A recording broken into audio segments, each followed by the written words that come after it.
come back, whoever you are, come back, Joe. Whether you are an infidel, a Zoroastrian, or an idol worshipper, come back. This court of ours is not a court of despair. Even if you have broken your repentance 100 times, come back. In this poem, it is completely clear that all people of the world can have this come back, except for those who are against the restarters, against the perfect human, or against Sufism and Gnosticism. They will have no word for return.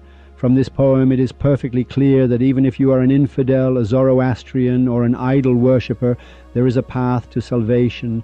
But if you are against Sufism, Gnosticism, the perfect human, or space, then welcome to 41, my friend. Welcome to Restart, the most dangerous program after 700 years.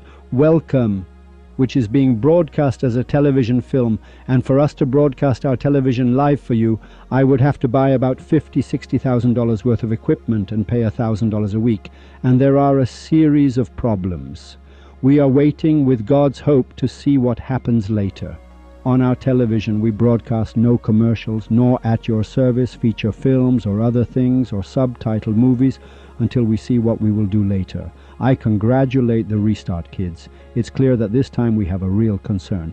We have surpassed 500,000, and as we promised you, this program will be presented to you twice a week, starting next week, not this week but the next. Restart will be presented to you on Mondays and Thursdays at 10 o'clock Tehran time, meaning we'll make it 10 a.m. California time, which is 9:30 p.m. Iran time, so that we have time to edit it, and an hour later we want to put it on Telegram for download so other friends can do it too, meaning the promise we made will be fulfilled. So next week, Monday and Thursday at 10 a.m. California time, which is 9:30 p.m. Tehran time, it will be broadcast, and on Saturdays, Shaskul Plus or Good Night Iran will be presented to you. Anyway, we are thankful to those who are making an effort. Our voice is probably now heard in Europe as well, and anyone who wants to help the radio for the program is free and can do this favor if they wish. We thank you. In any case, come back, whoever you are, come back. We explained it very clearly at the beginning of the program. Before we start the Valley of Self-Sufficiency to finish it, let me give you this explanation, which is a very important point. Come back, whoever you are, come back. Whether you are a worshipper, an infidel, a Zoroastrian, or an idol worshipper, come back. In some places, the word infidel has been replaced with ascetic or worshipper, but in this couplet, it is clear that the line is directly pointing out that all people can return, and this court of the perfect human is not a court of despair. Even if you have broken your repentance 100 times, come back. You drank booze, you drank moonshine, come back, no problem. You chased girls, come back, no problem. You wrote a divine book without the permission of the perfect human, and whatever you wrote was wrong. Sheikh Baha'i says it's no problem. Didn't Sheikh Baha'i write? Didn't Muhammad Ghazali write? Haven't so many people throughout history written books without the permission of the perfect human? Didn't they publish treatises and nonsense? But they returned, meaning they came back, meaning they accepted. They accepted that they must return, and they repented. It's no problem. Who are the ones who truly have no path of return? Those who knowingly fight, who know they are standing against Restart, who know what the issue is and still stand and speak. Like many of those who have now, one could say, become high-ranking officials of the regime for themselves, these people have no path of return in the eyes of the perfect human. It's not that the perfect human holds a grudge against you. Look, this sun up there, it's as if you say, Husseini, this sun can't come and, for example, strike this snake that comes to our door with its light. It is not in the dignity of the sun, which gives light to all beings in the universe, to do such a thing. Secondly, if a calamity is to come, and if you had not been silent, no calamity would have descended. You wouldn't protest so much, you wouldn't scream and shout so much. But if you had been silent and a calamity came, well, it takes some people. If that calamity had descended 50 years ago, or 20 years ago, or even 10 months ago, it would have taken everyone. It's no joke. If the sun wanted to touch the earth a little, to increase its acceleration towards itself, If it moved just 10 kilometers towards the sun, that would be it. Everything would change. Come back, whoever you are, come back, Joe. Whether you are an infidel, a Zoroastrian, or an idol worshipper, come back. This court of ours is not a court of despair. Even if you have broken your repentance 100 times, come back. In this poem, it is completely clear that all people of the world can have this come back, except for those who are against the restarters, against the perfect human, or against Sufism and Gnosticism. They will have no word for return. From this poem, it is perfectly clear that even if you are an infidel, a Zoroastrian, or an idol worshipper, there is a path to salvation. But if you are against Sufism, Gnosticism, the perfect human, or space, then welcome to 41, my friend. Welcome to Restart, the most dangerous program after 700 years. Welcome, which is being broadcast as a television film. And for us to broadcast our television live for you, I would have to buy about $50,000–$60,000 worth of equipment and pay $1,000 a week. And there are a series of problems. We are waiting with God's hope to see what happens later. On our television, we broadcast no commercials, nor at your service feature films or other things or subtitle movies until we see what we will do later. I congratulate the Restart kids. It's clear that this time we have a real concern. We have surpassed 500,000, and as we promised you, this program will be presented to you twice a week, starting next week, not this week but the next. Restart will be presented to you on Mondays and Thursdays at 10 o'clock Tehran time, meaning we'll make it 10 a.m. California time, which is 9:30 p.m. Iran time, so that we have time to edit it, and an hour later we want to put it on Telegram for download so other friends can do it too, meaning the promise we made will be fulfilled. So next week, Monday and Thursday at 10 a.m. California time, which is 9:30 p.m. Tehran time, it will be broadcast, and on Saturdays, Shaskul Plus or Good Night Iran will be presented to you. Anyway, we are thankful to those who are making an effort. Our voice is probably now heard in Europe as well, and anyone who wants to help the radio for the program is free and can do this favor if they wish. We thank you. In any case, come back, whoever you are, come back. We explained it very clearly at the beginning of the program.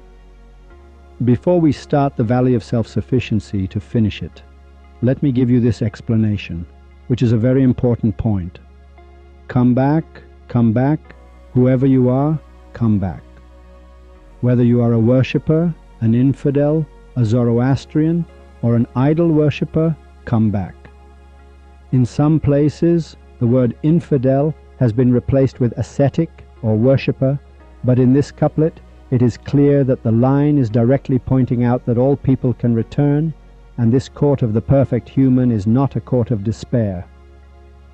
Even if you have broken your repentance 100 times, come back. You drank booze, you drank moonshine, come back, no problem. You chased girls, come back, no problem. You wrote a divine book without the permission of the perfect human, and whatever you wrote was wrong. Sheikh Baha'i says it's no problem. Didn't Sheikh Baha'i write? Didn't Muhammad Ghazali write?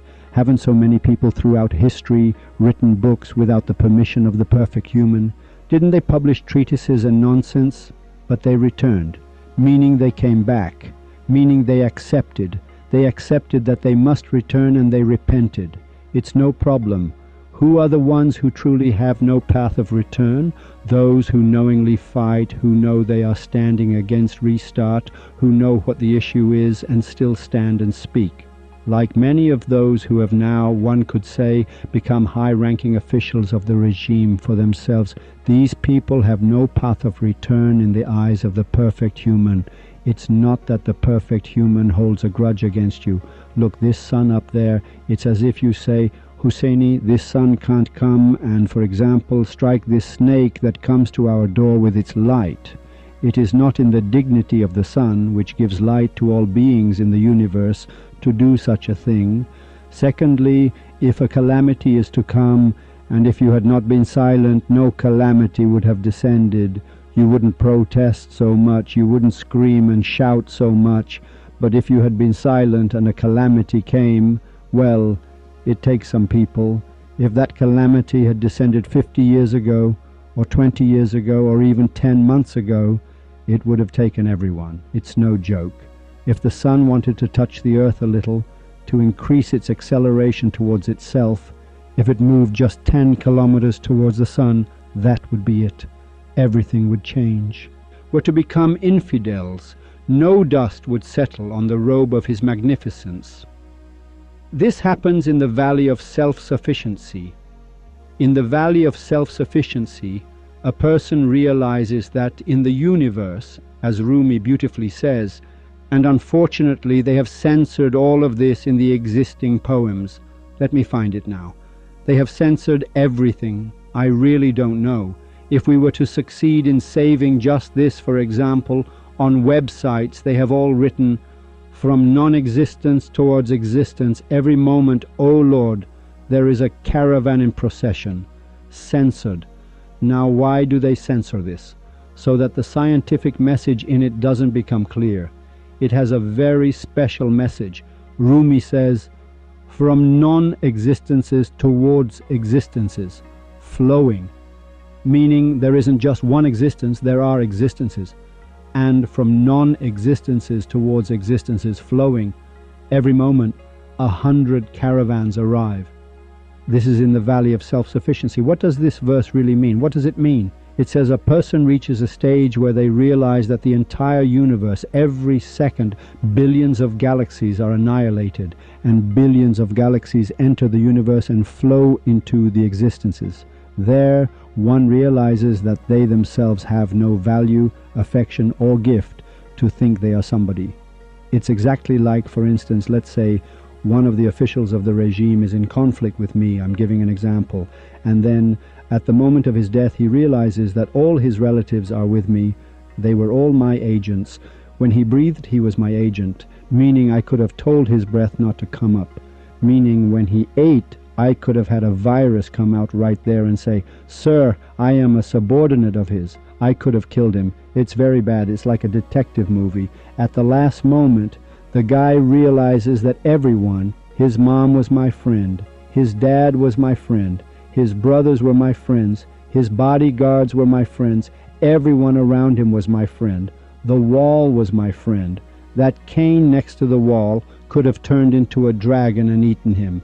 At that moment, this person realizes that all this time, whether I came and went, said something or said nothing, was silent or not silent, all of it was a game to make a mockery of him, to ridicule him. It's very bad.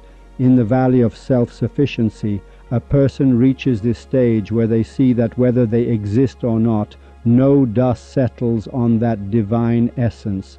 If all of creation becomes an infidel, infidel means a curtain between truth and foolishness.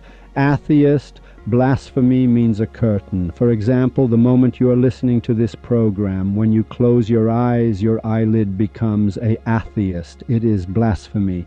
Meaning when you close your eyes, your eyelids put a curtain and you don't see your mother. This is called blasphemy. Atheist means all Muslims are atheists, meaning all Christians and all religions in the world are called atheists. There is a curtain over their eyes so they don't understand the reality of the matter. They don't know there are valleys. They don't know there is Sufism. They don't know the universe at all. They don't know what it means that Attar traveled through 18,000 worlds. They don't know. They have regurgitated some books, memorized them, and are just telling this to people, diverting them from their true path of thought and entering them into another category. Like that time I said it as a joke, but it was serious. Have you ever truly tasted Sufism in your entire life? Just once? Right now, if I say that Cyrus the Great was a Sufi himself, maybe the name at that time wasn't even Sufi, Cyrus.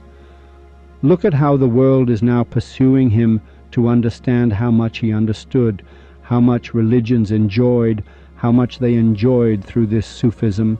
You haven't yet tasted our Sufism. You haven't yet tasted the country you could be in and enjoy. In Sufism, children under 15, their parents have no right to tell them what religion is. Meaning, in a Sufi future, a country that reaches Sufism, parents do not have the right to teach their religion. Meaning, above the mosques it will be written, forbidden for under 15. You cannot take a child under 15 to a mosque. Until they reach puberty, you cannot take them to a synagogue. You cannot teach them the Christian faith, the Shia faith, the Sunni faith. Meaning, in the future, for those under 15, children who have not yet reached puberty, you have no right to talk to them about religion. All books until the age of puberty, all books of religions must be cleansed. This is the reality of the future Sufism of Iran. This poem by Shah Ni'matullah Wali that we were reading was just this. Now NASA has announced that after 60 years, the poem of Shah Ni'matullah Wali came out 60 years ago. They announced underneath it, New Zealand and others also confirmed it, that yes, the moon is coming closer. Such a thing has happened after 68 years. Such a thing has happened after 60 years. The issue is beyond this. It doesn't matter what happens or doesn't happen. It's not really that important what happens or doesn't happen. The important thing is whether we die with understanding or just die like this. Everyone has died. 100 years ago, everyone died. The Pharaoh of 100 years ago was opposite the perfect human and died. Go back from the old times. Now I want to start the poem, and you will see what things are in it. In the Valley of Self-Sufficiency, Baba Taher says, one prefers pain and one prefers the cure, one prefers union and one prefers separation. I, from cure and pain and union and separation, prefer whatever the beloved prefers. He is beautifully explaining the Valley of Self-Sufficiency. Hafez explains it even more beautifully. This verse I am reading again, if you search for it on the internet, you won't find it. They've censored it. They've censored everything. I swear to God, if someone had called from the old days through our brother, he was talking about this. He said, what is your pain? I said, it has no pain. If I were to change the Iranian regime just so that Rumi is not censored, I would have done the right thing. If someone tomorrow wants to come and destroy Persepolis, it can be done once. Meaning, once it's destroyed, it's a ruin. Now, if in the midst of this, the Iranian people rise up and kill 50,000 to prevent this wrong from happening, is that not truly just? This is justice. You can protect this Persepolis, our ancient and cultural heritage, just once. Can't we protect these books of Rumi just once so they are not censored? Because, oh Lord, there is a caravan in procession. They have changed this everywhere. What self-sufficiency is this, O Lord, and what a world of wisdom, that there is all this hidden pain and no room for a sigh. Now what have they written there? They've written, what self-sufficiency is this, O Lord, and what powerful wisdom is this, that there are all these hidden wounds. What does hidden wounds mean? This says hidden pain. When your body hurts, where is the pain? It's hidden. Meaning the pain is not in the hidden. It's not in your hidden chamber. Pain and hidden have a conjunction between them. There is a connection. But when your tooth hurts, you don't know where it hurts. It hurts in the hidden, but a place is hurting. Meaning on the surface, a location is hurting, but your whole body is hurting, like the soul. When does the soul come? Sufism played a joke back in the old days, and then these atheists took this sentence and attached it to themselves. The first question Sufism asked of the religions was, Sir, did the egg come first or the chicken? These atheists took this and attached it to themselves. Like many other things, they take it because they are important sentences. It's strange. Was Adam created first or not? Number Adam. First there was a womb and Adam came out. The child is produced first, then the parents. Was the earthworm really the first thing in the universe? Where did the chicken come from? What is my question? I am from the circulation of an electron around a nucleus. What about you? From the circulation of electrons around a nucleus. Bravo. What is wood? From the circulation of an electron around a nucleus. What is iron? From the circulation of an electron around a nucleus. So why can you weld iron with iron, but you can't weld iron with wood? We don't know. Why? We know scientifically why. But that it's so different, so distinct. We are all the circulation of electrons. Beautiful one, everything you see in the universe is from the circulation of an electron. In the valley of self-sufficiency, you go up and realize that everything is a game. Now I will read, and we will see. Everything is a game. It's all a joke. Where does the soul come from? The shape of the body, my mother, where did the soul come into it? How did her soul take shape within it? In the form of particles, in what form? How did the soul enter it? It's an example. Well, neither the religious can answer nor the non-religious. The non-religious, thank God, their minds are at ease. They say nothing exists. It's easy, but they don't know either. Let's go to the valley at your service of self-sufficiency. It says that in the valley of self-sufficiency, Attar has some very strange poems. He explains it very beautifully. I will read a few lines so we can see that the valley of self-sufficiency, I wanted to pass over it quickly, but it's very necessary for our scientific space, yours and mine. We understand the concepts and logic better in these, and that we should tell the story for a night or two to explain what the subject is, what happens in this valley of self-sufficiency, and why a man like Attar of Nishapur says to flee from this valley of self-sufficiency. Why doesn't he say to flee from the valley of love, for example? Well, he says it in another way, but here he explains something else. He says, you must have seen that unwise sage bring a board of clay before himself. Unwise is clear, meaning a sage who points to the difference between literacy and knowledge. That literacy means doctor and engineer and NASA, and knowledge means that which is not related to reading books. Knowledge means it was to be received, not to be learned.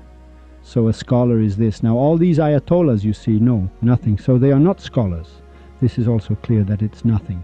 You must have seen, he says, did you see that unwise sage bring a board of clay before himself? Meaning before? Then he makes that board full of patterns and designs. He brings forth the fixed and the planetary. He says he takes the board and starts drawing planets and such on it. On it he brings forth the heavens and the earth. For that decree he sometimes does this. He brings forth both astronomy and constellations. He brings forth both dissension and ascension. He draws both misfortune and fortune. He draws the house of death and of birth. He refers to the sages, people who were literate during the time of, for example, Moses. They would come with the science of astronomy and such and sit and draw charts and say, well, where does fortune come from? Where does misfortune come from? When does the moon enter Scorpio? He is explaining this. Did you see that sage who sits down to see when a child, for example, Moses, will be born? He looks at the chart. He takes a board, starts drawing on it, draws worlds, the sun, and concludes that in such and such a year, at such and such a second, at such and such a moment, for example, the ascendant of fortune is such, in such and such a place the moon goes into such and such a thing, and something like this happens. He draws both misfortune and the fortune of fortune. He draws the house of death and of birth. When he has calculated the misfortune and fortune from it, he then takes a corner of that board. He says when he calculated when Moses would be born, the board was finished because he had drawn the chart. It's like engineering. He had drawn it. From this knowledge, this little bit of literacy they gave him, he understood that Moses would be born on Monday at 2 o'clock. So he told Pharaoh, dude, give me the money, now go kill the children. He says he shakes it off as if it never was. That whole design, that sign never was. He says he throws this board aside. He throws it aside in a way that it's as if there was nothing in it. A child has drawn a picture, you've torn it up and thrown it out. The fabricated world of that thought is over. The form of this convoluted world is like the form of that board, nothing.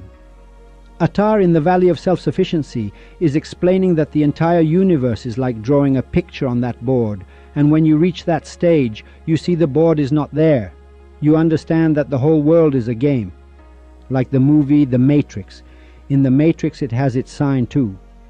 Remember this. I'll say this and you remember it later. In The Matrix, in one part, Neo would go to a place, in a train station. He would go around and come back to his place. This is the Valley of Self-Sufficiency. Meaning in the movie, Neo, in that sequence of their film, would go, turn around and come back again. He would come in there where that woman, that little kid were standing. In the world of self-sufficiency, it's like this. The universe becomes zero, comes back to its place, turns around again to its place, understands nothing again, and comes back to its place again. The form of this convoluted world is like the form of that board. Nothing, you cannot bear this. Choose a corner, look less and sit in a corner. All men became women here. From both worlds they became traceless here. The meaning of all men became women here is not that men turn into women here, no. Men, as I explained last time, in Gnosticism, men means the men and women who have found the perfect human, and women refers to the men and women who have not found the perfect human. The concept of man and woman in the literature of Rumi, Sadi, and Hafez, whenever you interpret it, you will understand the result is this. This is the meaning. All men became women here. From both worlds they became traceless here. Since you do not have the strength for this path, even if you are a mountain, you are not worth a measured straw. He says we cannot understand. In the next story he says, now, suppose someone is fixated, has found the perfect human, or is from an intelligence agency, or the Ministry of Intelligence, or an official somewhere in a country in the world, has gone and found the perfect human in chains, and has now pressured him saying, sir, I want to understand this place. In the next story, Attar explains this.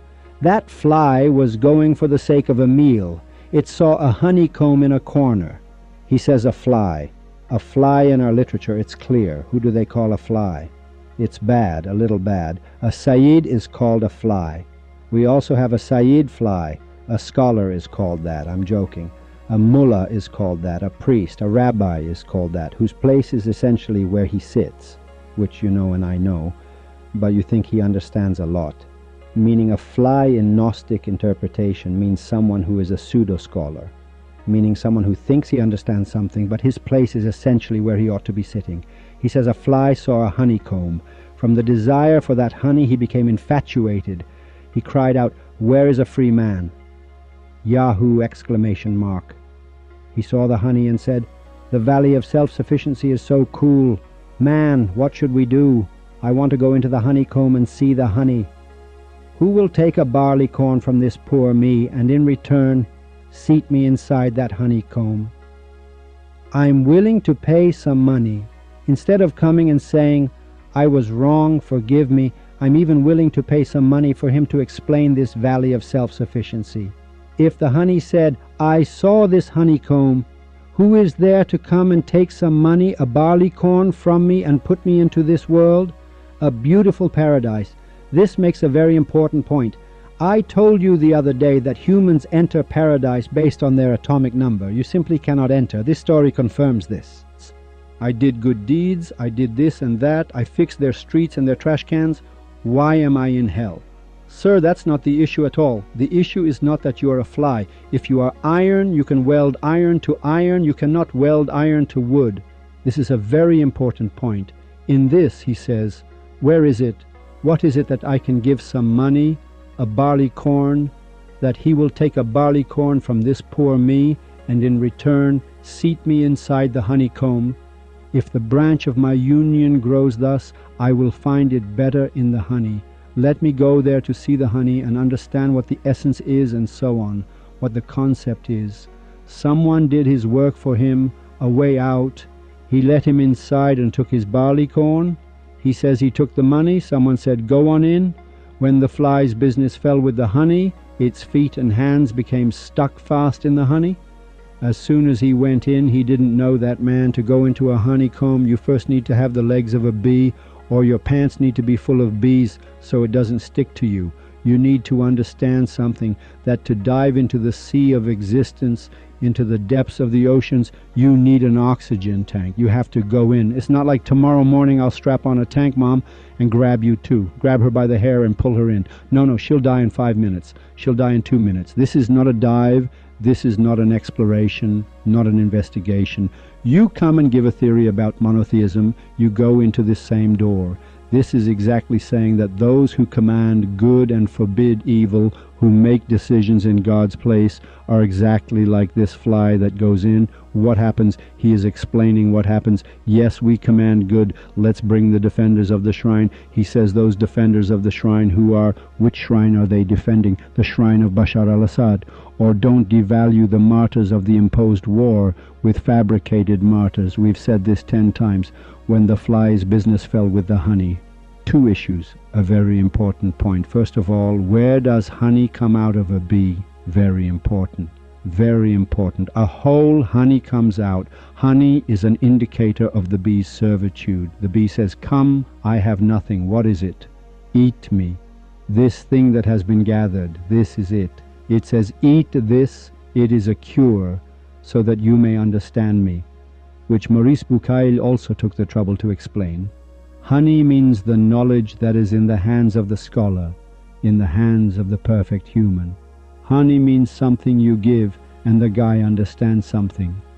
When the fly, meaning the mullah, when the fly's business with the honey, with the book of jurisprudence and so on, fell, its feet and hands became stuck fast in the honey.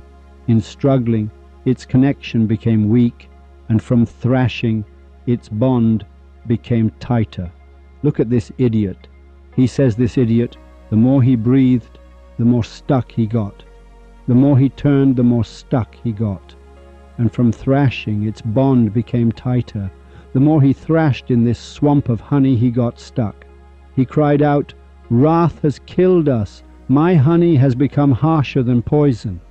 He said, sir, we thought that if we read a couple of books and 4 books and the principles of jurisprudence and published a couple of treatises, we would go to God and find something. Now they have stuffed something into his brain he doesn't understand. We think that this honey will understand something, will learn something. He says no. He says now the more he turned, he's stuck in the middle, he's stuck there, and he's screaming that this honey is screwing me over. It's become worse than poison for me.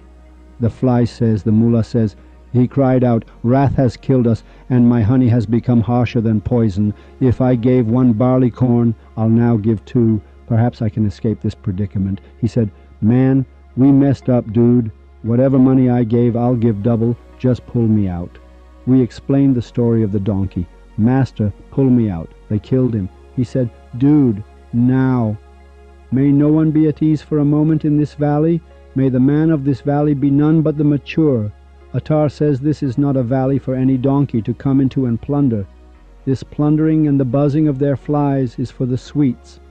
These sweets mean government and money and position and post and taking the woman behind the scenes and then coming and sitting like a philosopher and publishing books and talking, putting young people on the pulpit. All the gentlemen philosophers were like this. Now may God have mercy on him or not, because God is not in charge of mercy. These are points you have not yet understood. The perfect human must have mercy around him, because Jesus says, he says, your salvation is with me, dude. If you think someone can do anything in the next world, it's a joke, because the Imam of the time and the Mahdi and the Hadi, that's me. Jesus says it, and the fate of the Jews becomes clear there. Yes, he thinks he'll go there, and God doesn't have time to talk to anyone. No one pays attention to anyone there. Right now, if you want to see a single Trump, you couldn't see him before his presidency. How strange. We're going to see God there. You're going to see God? You're so highly regarded by the universe that you'll go there and see God? In that desert of existence, it takes 50,000 years to see something. You have no leisure even like this. May the man of this valley be none but the mature. You must have reached maturity. You must be cooked. You must have been burned.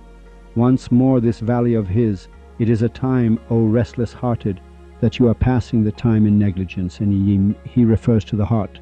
He wants to give a conclusion. He is giving the conclusion. So he said, sir, I'll give double. Just pull me out of this cesspool and sewer. When he said this, he got lucky. This is the moment of death. When he said that guy who died, at the moment of his death, he said, pull me out. I'll give double. I was wrong. It's not possible anymore. As long as you are a fly that has entered the arena of the simur, thinking you yourself are a simmer.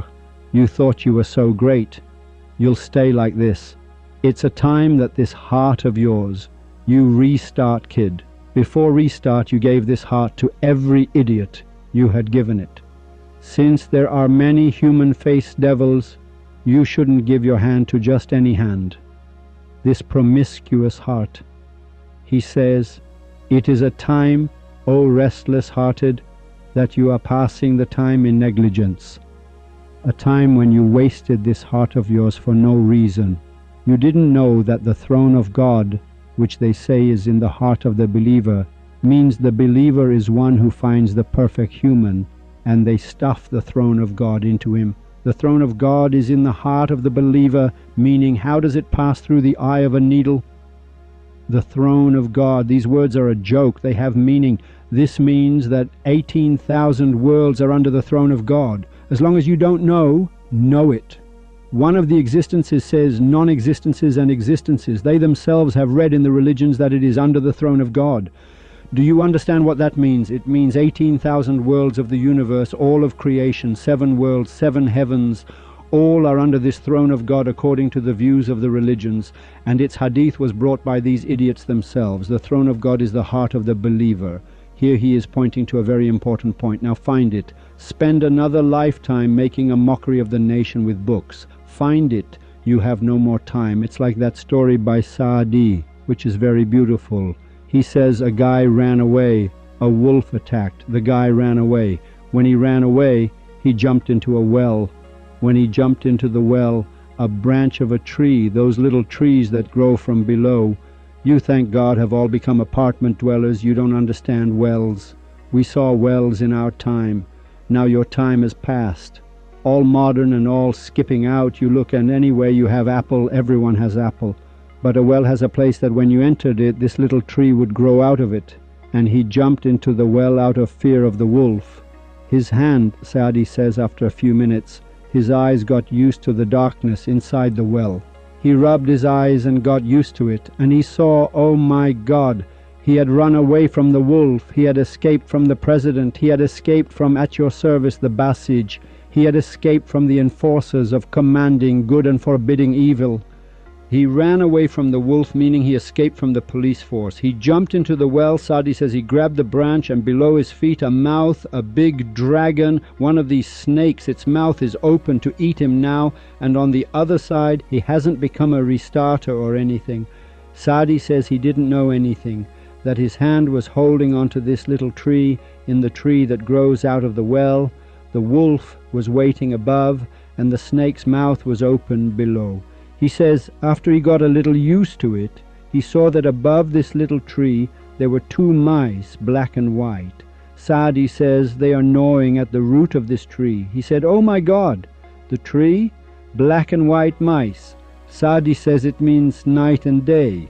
He is talking about white and day. He says these 2 mice were also eating the branch he was holding. What does that mean? It means this branch will soon slip from his hand. It will be torn off, and definitely into the snake's mouth. The snake's mouth is also open, reading hadith for itself. It has memorized 50,000 hadiths and gives theories, and let's not go to concerts, and let's go to concerts, and the girl's hair is showing, and he says he looked at his left hand and saw a honeycomb. He started eating honey. He says this idiot completely forgot.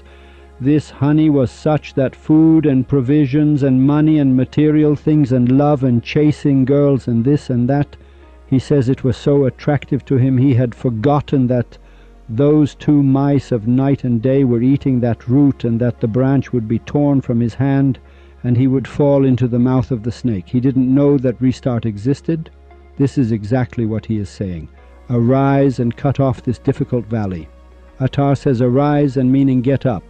Cut off this difficult valley, nay, cut it off from soul and from heart.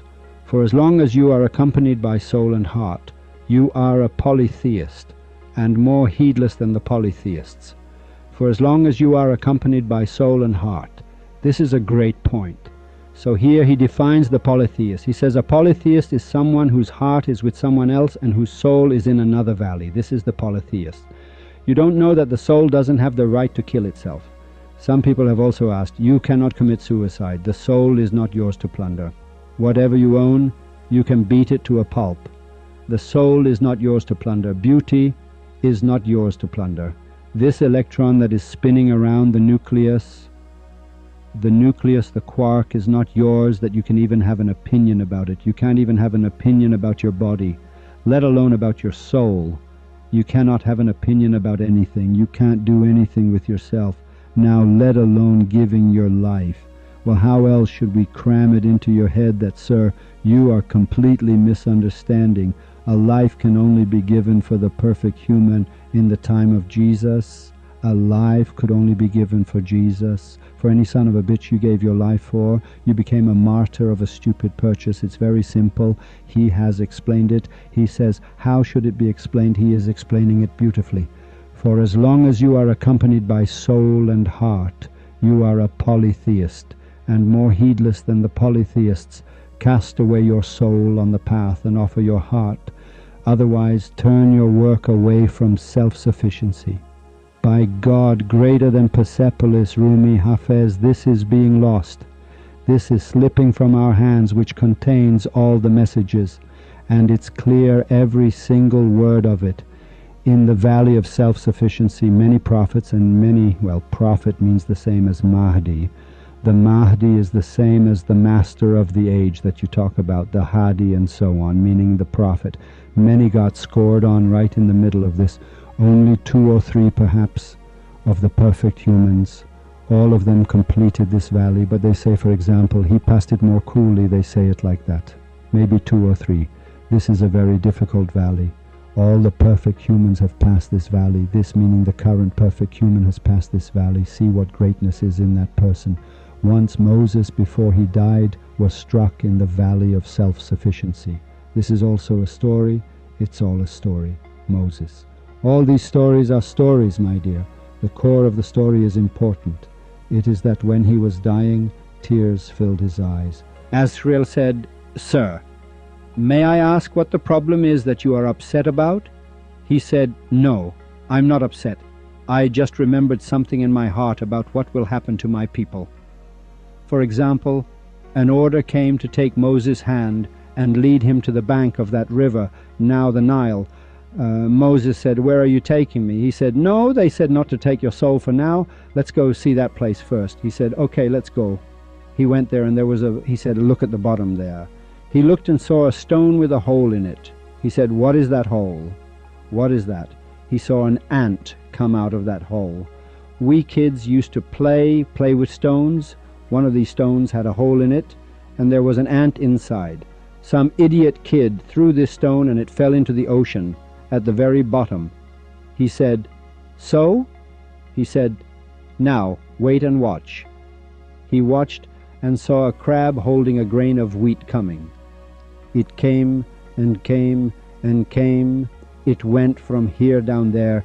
It went into that hole and gave this wheat to that ant. He said, Beautiful one, we calculate even that far. Have you seen to the bottom of the earth? Billions upon billions upon billions. I wanted to make this story for next week because the basis of our work is these 2 valleys. Billions upon billions of creatures exist just here, in this very well that you saw. Are you only thinking about your wife and kids? Do you think that if you die, for example, your wife and kids' father will become miserable? No, man, the guy was in Evin prison. He came out and became, for example, president. Just 30 years ago, 8 years ago, he was in Evin prison. Now he's become brazen. This was him. They tortured him, punched him in the nose. This one. This same person has now, for example, got a presidential post. This filth is the same story of Nimrod again. He saved Nimrod in the middle of the sea. What are you saying? This valley is not at all a valley of who was killed or who will be killed. Not at all. From non-existences towards existences, flowing every moment, 100 caravans arrive. Every second, the universe has a heartbeat. The breath that is inhaled is the sustainer of life. The breath of a perfect human that is inhaled is the sustainer of life. And when it is exhaled, it is the joy of the essence. Thus, For every breath, 2 thanks are obligatory. And now, the explanations we gave today, and thank you for listening to the program. From next week, Monday and Thursday, Restart will be broadcast, and on Saturdays, also at 10 a.m. California time, meaning 9:30 p.m., listen to all of them.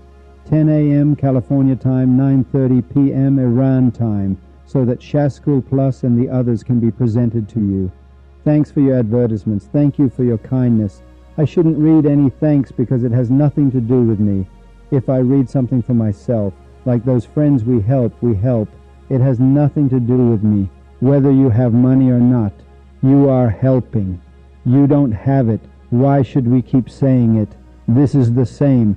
There are no thanks. You are doing it for yourself. You are doing it for that beautiful one. And both I and you, we are all stuck. We are all stuck. Thank God you are stuck in a place that is not like religion, where you have to go and find it, where you'd go through hell. And we'd go through hell to understand what the matter is and who runs the world. Until next week, I entrust you to that beautiful one of the world, the Iranian perfect human, and it is an honor for you and for me. For me, definitely. For you, I don't know. It is an honor that the most beautiful being in the universe, of whom 18,000 worlds are but a small part, is Iranian. Until next week, farewell.